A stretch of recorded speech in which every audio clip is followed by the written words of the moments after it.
I've been single a lot of my life, and people have criticized me for it. I have a friend who's single. We have a friendship that without sex is akin to some people's marriages, and I would say better than some people's marriages. The term relationship now has been monopolized by romantic relationships, and that's the only kind of relationship that is considered legitimate for the kinds of questions people are asking would be a romantic relationship, and otherwise it just doesn't count. Where your romantic partner or your spouse is supposed to be your confidant and your lover and your best friend. That's what you're driving toward, and otherwise It's a failure.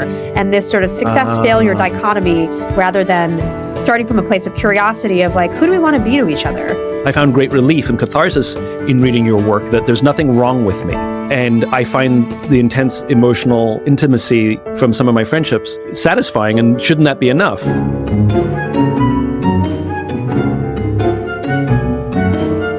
Rhaina, I'm excited to talk to you because you wrote, I think it was an op-ed for the Washington Post.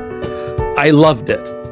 And what I really sort of zoned in on was that there are these friendships that are as intimate and as powerful as marriages, though they may not be sexual. Pretty much everything else other than the sex is the same.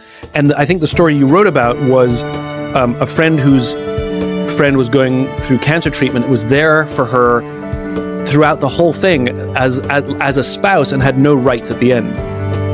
But the thing that I found so appealing was you raised the level of what friendship means. And it really started asking, like, why is there so much pressure? Like, I have a friend who's single. She's been single since she got divorced over a decade ago. I've been single a lot of my life, and people have criticized me for it. But if you look closely at our friendships, we have a friendship that without sex is akin to some people's marriages, and I would say better than some people's marriages. And yet that is not talked about or held up as a perfectly viable alternative or living alongside marriage. So I wanted to talk to you about that. Yeah, no, there's a lot there. I think most people can't conceptualize that it is possible to be that close and that committed and have such an enduring relationship with someone who you aren't romantically involved in. I mean, even, if the question was, have you had an enduring relationship in your life, or what is the most devoted relationship in your life? It sounds like you have an answer. It's just that the term relationship now has been monopolized by romantic relationships, and that the only kind of relationship that is considered legitimate for the kinds of questions people are asking would be a romantic relationship, and otherwise it just doesn't count. And, absolutely, what I'm trying to show is that there are other kinds of really abiding relationships that matter, and that for reasons that I don't think people have really questioned, that they've privileged romantic coupling over the other kinds of ways that we can be bound to other people, where your romantic partner or your spouse is supposed to be your confidant and your lover and your best friend. That only in the last 70 years or so have we expected that the only kind of relationship where you can discover deep emotional intimacy is within a marriage, as opposed to with friends. And in the past, people saw their friends as the most important relationship in their life, as the way that ancient Romans would talk about their friends as the greater half of my soul. So if you go really far back, it starts to look quite different in terms of how people valued Platonic versus romantic relationships. So your work on friendship is a common theme. What specifically got you on this path? Why did you find yourself so interested in friends? What set me on the path for writing about this is personal, but in a kind of different way, of falling into a friendship that really scrambled to me what the definition of friend is. So this is a friend who I write about and refer to as M. And she and I felt like I'd fallen in love with her in a way that was not different fundamentally from how I'd fallen in love with my husband. It just didn't have a sexual component. So I had so many questions that came up from that friendship around, how do we decide which relationships matter the most? Why do we set certain limits on friendship? Why don't we have more terms to talk about the closest of friendships? And once I started asking questions about our specific friendship, I found myself asking questions about all kinds of friendships, and, have an interest in men's friendships, and why, it's especially hard for them to get the kind of intimacy that I was able to find so easily. So a lot of the writing came from this specific relationship that then made me look more broadly at friendships. And then you went, and the piece I found you wrote about the legal rights of friends, where they have none. Yeah, I mean, the point for me is not that we need to create like new categories for friendship in the law, which I think might be one route to go, but instead to say, on what basis are we designating some types of relationships significant and others insignificant and invisible?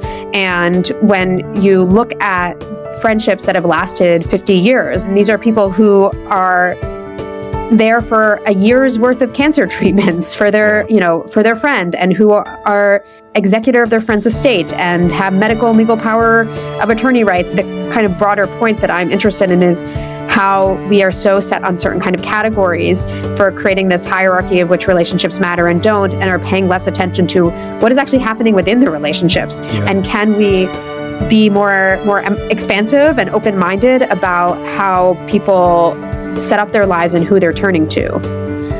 I think it's such an interesting conversation about categories, right? Because we're talking about marriage as a category and friend as a separate category. And we're not talking about that friendships should necessarily have the same legal rights as marriages. It's not what we're saying. But rather, like, why can't... For me, it's a fascinating conversation from a societal pressure thing, which is I found great relief and catharsis in reading your work that there's nothing wrong with me, right? And I find the intense emotional intimacy from some of my friendships satisfying, and shouldn't that be enough? But in the talking of categories, Europeans make fun of Americans because in America, everybody you meet is your friend. My friend this, my friend that. You've like met them once, And I do think there is the need for at least more categories of friend. Precision. I also I like the term acquaintance. Like, do you know this person? Yes, they're my acquaintance, or I know them, they're my work friend, because it's helping me delineate intimacy or an emotional intensity. Because I don't, from the language, from the category, I have no intimacy with an acquaintance. And so I do think that the categories of friend it should be normalized. Like that we should use the word acquaintance and other words more than we do. At least in America, everyone's a friend, which then blurs the lines, right? I mean, it makes the word almost meaningless, and I think it's this was one of the issues for me with my friend M, that even the term best friend felt like it didn't actually describe how close we were, where we were spending, 4 or 5 days a week. We would stop by each other's houses, and we were the default plus ones to each other's parties, and were very intimately involved in each other's lives. And I know people who talk about their best friend who they see twice a year, or, they have, not that frequent phone calls, but they have a lot of affection for them, but it's not the same. And, to say we were best friends felt like it wasn't actually conveying what we meant to each other. So I think there is something about having more precision, because you want people to understand. I mean, one way this came up was, I did an interview about my book, and the interviewer talked about how he's described someone as his best friend, and had to move across the country from his best friend. But nobody got it because it's his best friend, not his spouse. So maybe if he had another term, like this was my platonic partner, or there was some kind of legible category that maybe people would have understood, oh, this is actually really devastating that, you aren't in the company of this person who you have really built your life around, and best friend, let alone friend, is not communicating that. I do think language matters, because language creates the category of possibility. Even if a failed romantic relationship, it allows a new category. If, let's just be friends is like, oh my God, that's like a death sentence. When somebody says, I want to just be friends with you, I mean, that's like 7 levels of demotion, And so it does need a new word. Well, let's just be best friends. Even that just sounds like, ego stroking. That's, it's awful. The thing that I found so interesting about my friendship with M is that it had some of the kind of flutters, like infatuation that I associated with romance. But again, there was no sexual component. And I've heard many people talk about, I was talking to these 2 women last night who were saying they experienced love at first sight in their friendship. So I was interested in how within a platonic relationship, it is actually possible to have these feelings of excitement that we've been told are only possible within a quote unquote romantic relationship, and that it blurs categories that are really seen as distinct. But if you think even about romantic relationships, so there's a whole spectrum for the emotional experience people have. Some people have very passionate romantic relationships, and others have more companionate ones where it might feel more like a familial relationship. It doesn't feel kind of out of place to me that we could both be talking about really close friendships, but the kind of emotional experience might be a little bit different. Let's change tack slightly. We see an increase of loneliness, anxiety, depression, and in some demographics, suicide in the United States, and actually indeed around the world. So you can have friends and be lonely or depressed. Why are we struggling?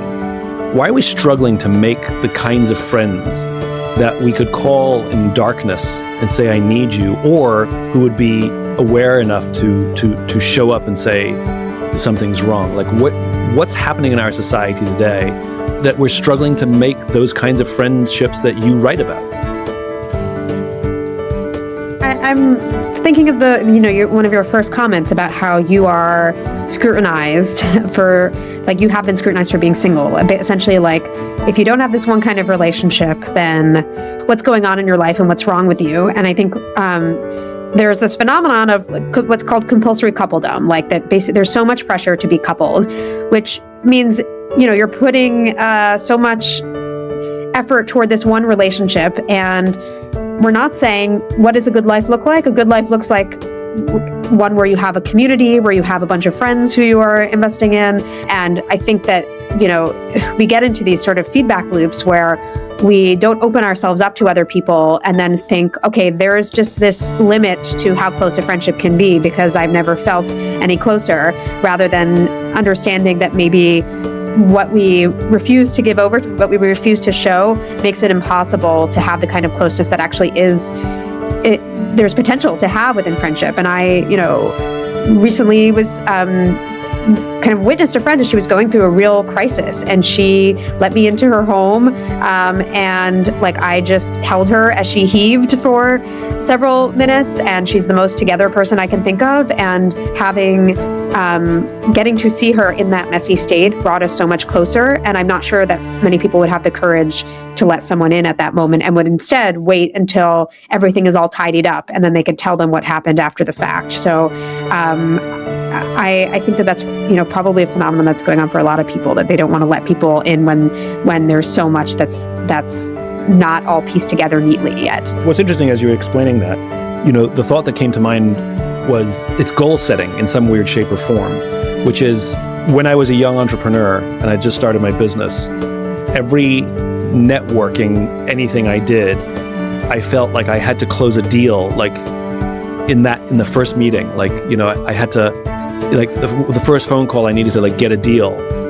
And obviously I got none because I showed up guns a-blazing and so much pressure that I put on myself, because I thought a successful entrepreneur was somebody who closes all the deals. So I was just trying to live up to this image that I had of what I needed to do. And it wasn't until I completely changed the goal of an initial interaction. So for example, if I have a first meeting or a first phone call with somebody new, my only goal is to create an environment in which if I call them back, they'll take the call. That's it. I don't care about closing a deal, getting anything, just, and I think about that relative to what we're talking about, which is, we go on dating apps, we're set up on a date, our friends, that we have the societal pressure, we have the pressure from ourselves, pressure from our parents, all of the things that make the interactions, that the goals are too much too soon, and they're not allowed to evolve and gestate. And so what a magical thing to go on a first date and say, I hope I make a friend. I think the goal setting is part of the problem, but how we show up profoundly changes if we simply downgrade our ambition for this new relationship. Taking the pressure off is what it is, right?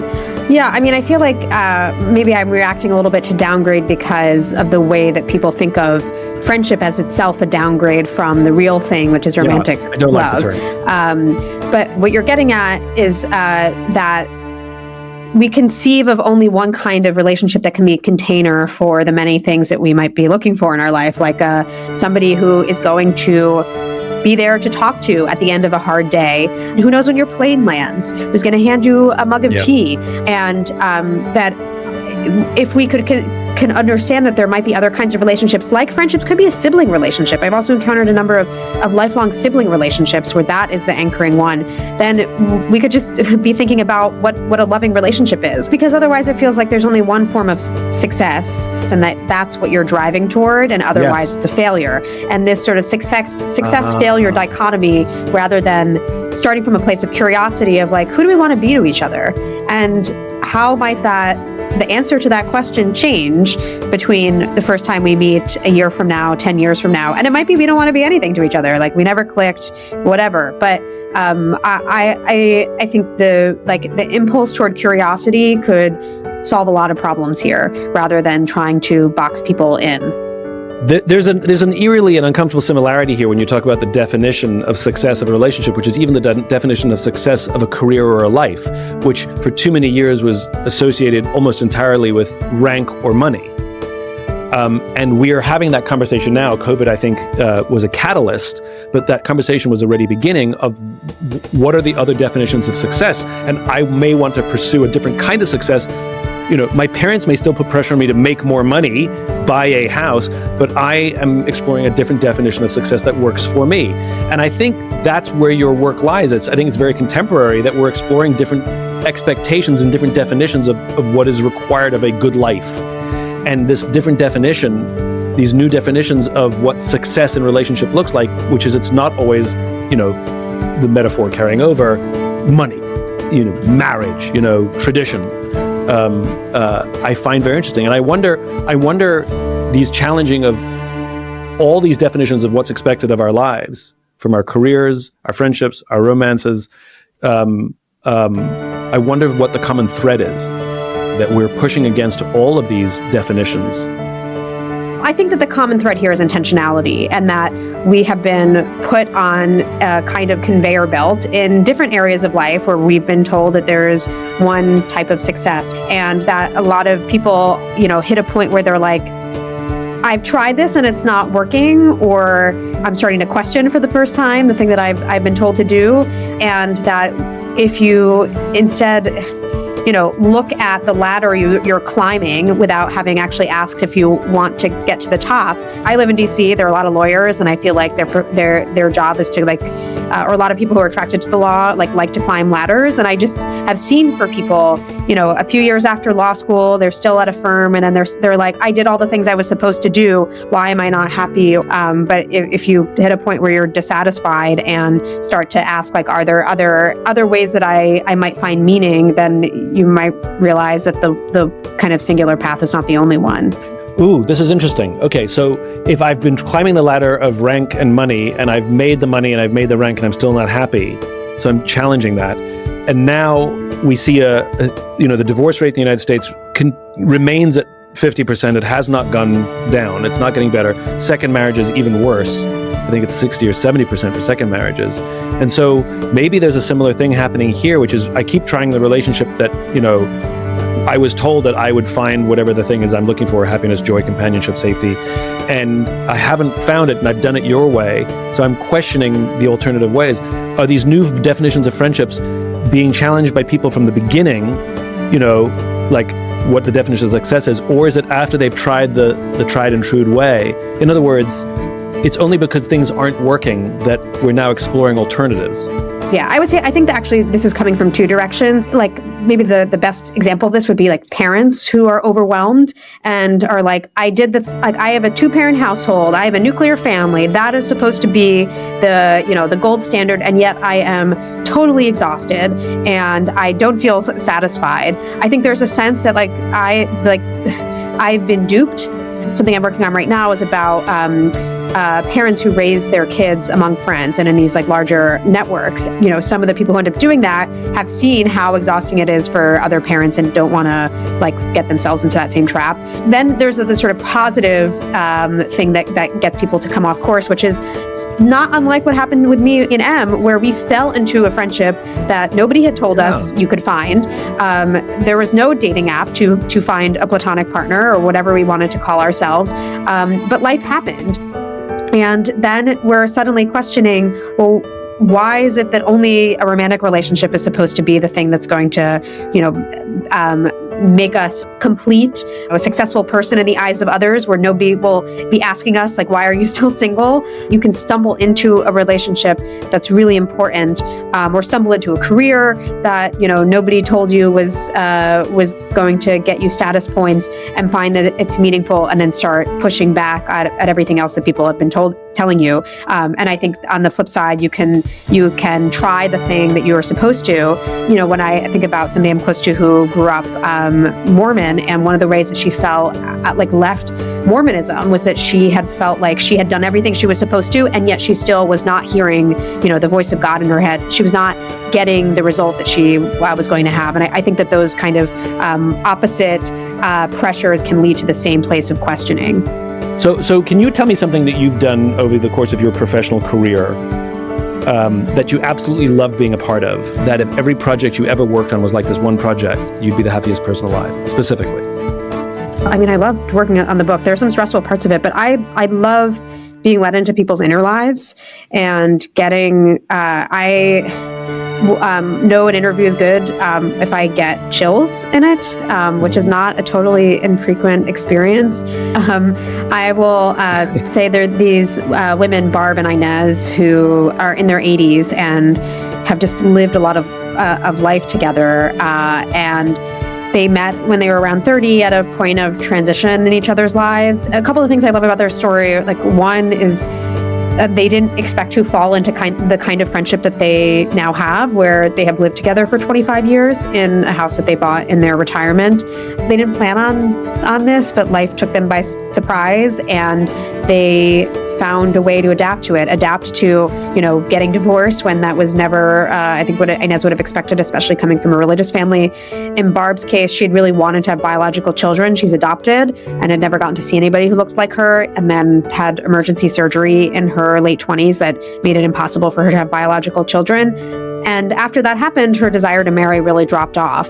And so she's never been married, but she's had this relationship with a friend that has outlasted, I think, most marriages. So the level of their devotion, the many ways they've showed up for each other over the course of 50 years, the fact that they're not even trying to do anything radical, but their mere existence as these friends, it can challenges a lot of people's, unquestioned ideas about what is partnership, which relationships matter, what can a friendship be. All of that I really love about the two of them. Tell me an early, specific, happy childhood memory, something specific that I can relive with you. Maybe one of the early moments of experiencing nostalgia for childhood, even though I was still a child. So I was in high school, and a friend and I decided that we were going to make a pillow fort and make s'mores over the gas stove. We lived in the suburbs. I mean, this was as rustic as I guess it was going to get. And we watched Schoolhouse Rock. So we were having this callback to childhood and a way of just kind of aimless fun together at a stage of life where it must have been sophomore, junior year, where we were really worried about all of our AP classes and getting into college and SATs and ACTs, and that we were getting to coexist together in a way that had already been a little bit taken away from us as teenagers. As you tell those two stories, I'm sort of struck by I'm realizing a lot of the language that you've used and that we've used over the course of this conversation. There's a hearkening back to innocence and curiosity, of childhood. And there's an innocence in the approach to the making of friends that is free from expectation, free from conditions, free from definition even, And it sounds like a lot of your thinking and work is sort of, at least from this conversation, is that struggle of the magic and beauty and innocence and curiosity that we have as children that for some reason is forced out of us, that we have to let go of it as adults. And then we're supposed to have all these quote unquote adult relationships and adult this and adult that and adult responsibility. But in reality, one of us still has that kid inside of us. And the question is why can't we be kids in a modern, responsible world? Why do we have to let go of this beautiful innocence, magic, and curiosity that would allow for the kinds of friendships that you've written about as well? Yeah, I mean, magic is a term that has come up in a lot of the conversations I've had with people who have these extremely intense friendships. Like there is something that they can't quite explain about it and that they enjoy. I think, the sense of possibility and like the sort of unconstrained possibility for kids feels right to me. One of the tensions that like is very apparent to me in these sorts of friendships that I look at is like, on the one hand, they are beautiful because they are free of expectations. Like there's no social script for these kinds of friendships. So people have to kind of imagine what they're going to be for themselves, have conversations for themselves. And that coexists with, well, if your friend is in the hospital, you want someone to take you seriously. Yes, of course. It's not the rejecting of adulthood. And so what I don't want to do is say, okay, here's a new box that these fit into because that'll help them get recognized. It's how can we start from a place of questions rather than these little discrete boxes. And like I think the ability to shapeshift, to have conversations with each other, to play is a really beautiful thing that we can learn from these sorts of friendships that don't fit inside the lines. The recommendation is to start from a place of questioning and start with the place of questions. And I think it's a perfect place to end too, which is to end with the questions, which is why can't we have the kinds of relationships that fulfill us in any way, form that we want? And just that's the question that we should be showing up with. The closest person in my life is my sister, not a friend or a spouse. And some of my friends are so close to me that it's been said to me, like, Simon, if you ever get married, they're gonna have to deal with the fact that you have these close friendships. But why not? They're all you can have all these people in your life, and you can all enjoy each other's company at the same time.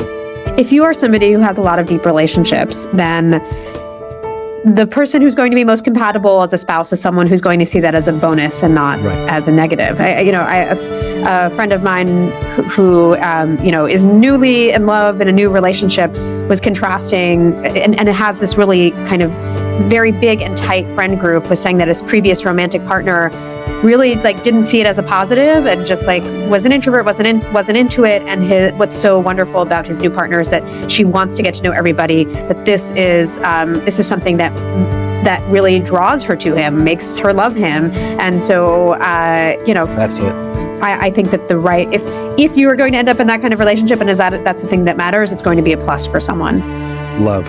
Rhaina, thank you so much for taking the time. I really appreciate it. Thanks for the questions and getting to think about